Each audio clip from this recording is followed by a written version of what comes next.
What if I told you that in the final weeks of Elvis Presley's life, the king of rock and roll was not only fighting his own demons, but also executing a secret plan for justice against the people who betrayed him? A plan so quiet, so clever, that it remained hidden for nearly 50 years, until now. This is the untold story they never wanted the world to hear. The last days of Elvis. A story of revenge, redemption, karma, and a truth that changes everything. To the millions who loved him, Elvis was larger than life, a symbol of youth, rebellion, and heartbreak. But in the summer of 1977, behind the music, behind the jumpsuits, behind the walls of Graceland, something darker was brewing. Because Elvis had discovered that the people he trusted most were slowly destroying everything he built. And in those final days, he made a choice. One that would bring justice in the most unexpected way. August 8th, 1977. A storm rolled over Memphis. Thunder shook the windows of Graceland.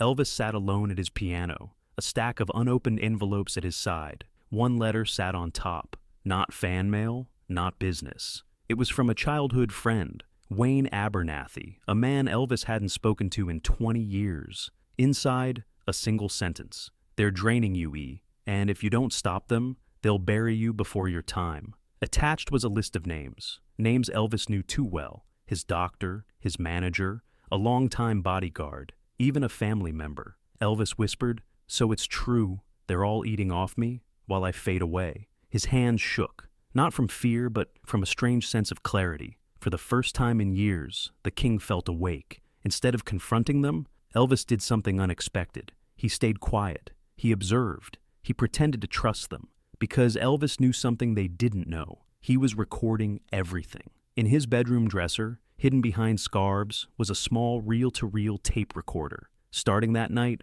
Elvis documented every conversation, every lie, every manipulation, every prescription he never asked for. He called the tapes the justice sessions. One by one, the people who betrayed him stepped into the trap without even knowing it. This was smart revenge, quiet, calculated, the kind no one ever expected from the man they thought was too soft.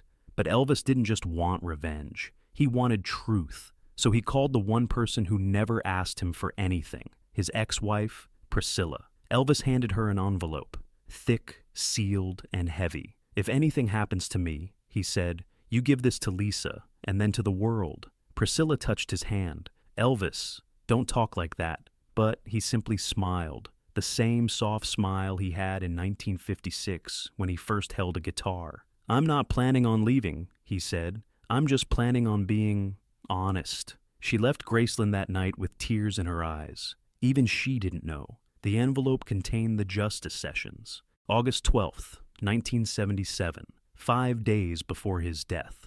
A strange visitor arrived at Graceland, a man in his 60s, wearing a faded army jacket. It was Sergeant Paul Whitaker, Elvis's drill instructor from 1958. Elvis lit up like a child. "Sergeant Whitaker, I haven't seen you in 20 years. Whitaker had come with a message.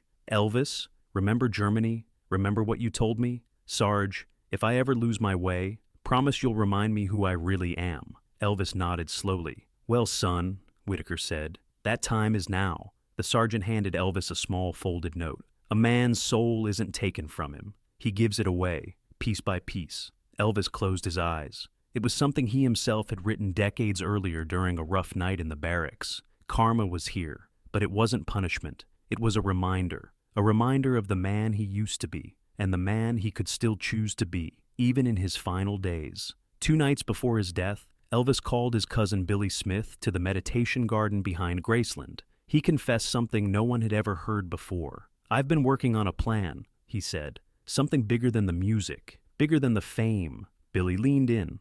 Elvis revealed that for years, he had been anonymously funding rehab clinics and music programs all across the South. Not as Elvis Presley, but under a false name, Aaron Justice. Elvis smiled. "People think I'm spending my life on pills, but truth is, I've been spending it on them, helping folks who never knew my name." This was the secret life no one ever told. The world saw the spotlight. They never saw the man quietly saving strangers. Billy said softly, "Why didn't you tell people?" Elvis replied, "A good deed loses its soul the moment you brag about it."